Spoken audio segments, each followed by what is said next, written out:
While most religions have some beliefs that are true, not all religious beliefs can be true because they are mutually exclusive. In other words, some religious beliefs must be wrong. Because of the incorrect usage of the word tolerance, we are expected to live as though every belief is true, when tolerance actually means to put up with something you believe to be false. Tolerance has to be redefined to mean to accept that every belief is true. That's what many people do today.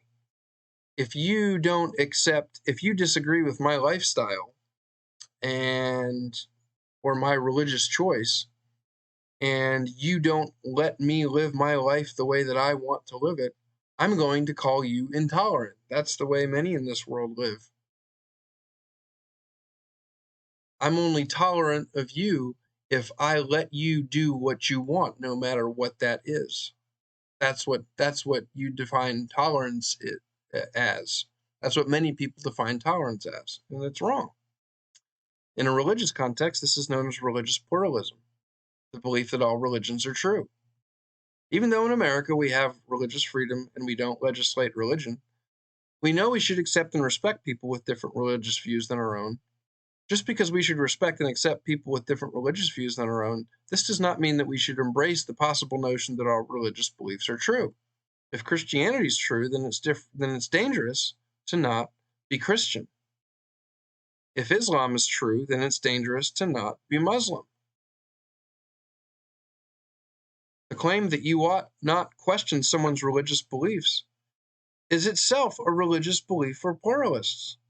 But this belief is just as exclusive and intolerant as any religious belief of a Christian or Muslim. In other words, pluralists think all non-pluralist beliefs are wrong. So pluralists are just as dogmatic and closed-minded as anyone else making truth claims in the public square. And they want everyone who disagrees with them to see things their way. The prohibition against questioning false beliefs is also an absolute moral position. Why shouldn't we question religious beliefs? Would it be immoral to do so? If so, then by whose standard? Do pluralists have any good reason supporting their belief that we ought not question religious beliefs, or is it just their own personal opinion that they want to impose on the rest of us?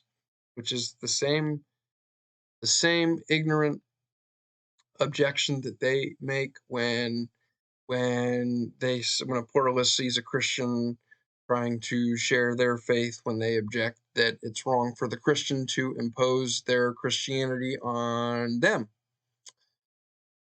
If a pluralist is going to try to impose their moral position on someone else, is that tolerant of them to do that? Pluralists would say that if the Christian did that very thing, that the Christian wasn't being tolerant. Christian scripture commands Christians to question religious beliefs. Paul's words to the Corinthians, to take every thought captive to the obedience of Christ. Since Christians have a religious belief that they ought to question religious beliefs, then pluralists, according to their own standard, should accept the Christian belief as well. It's hypocritical of them not to. But do they? Of course they don't.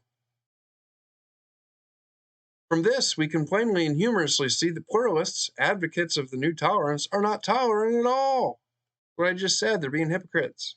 Instead, they only tolerate those that already agree with them. When the pluralist claims that we ought not question religious beliefs, they prohibit others from making judgments. If the pluralist gets upset with you because you're being judgmental, them claiming that you're being judgmental is being judgmental of you. They're being judgmental of you by calling you being judgmental of them. Telling someone you ought not judge is itself a judgment. When such pluralists take Matthew 7, 1-5 out of context, they fail to realize that Jesus did not prohibit any kind of judgment. Rather, Jesus prohibited judging hypocritically. Everyone, regardless of worldview, makes judgments. The question is not whether or not we can make judgments. Instead, the question is, when we make judgments, are they the right judgments? That's the better question. Are the pluralists ready to accept as true the religious belief of Muslim terrorists, especially when those Muslim terrorists believe that all non-Muslims, including pluralists, should be killed? Doubt it. I doubt that the religious pluralist would be willing to practice their pluralism if their pluralism would involve their death if they were to reject uh, Islam in the moment. So I doubt that pluralists are ready to accept as true the religious beliefs of Muslim terrorists when those Muslim terrorists want to kill all non-Muslims. Are pluralists ready to accept as true the religious beliefs of those who believe in child sacrifice or other heinous acts? While we should respect the rights of others to believe what they want to believe, we're foolish and maybe even unloving to tacitly accept every religious belief as true. Why is it unloving to accept every religious belief as true? Because if Christianity is true, then it would be unloving to suggest to anyone that their opposing religious beliefs are true as well. It would be lying to them. Affirming such an error might keep them on the road to damnation. Instead, if Christianity is true, we ought to kindly tell them the truth because only the truth can set them free.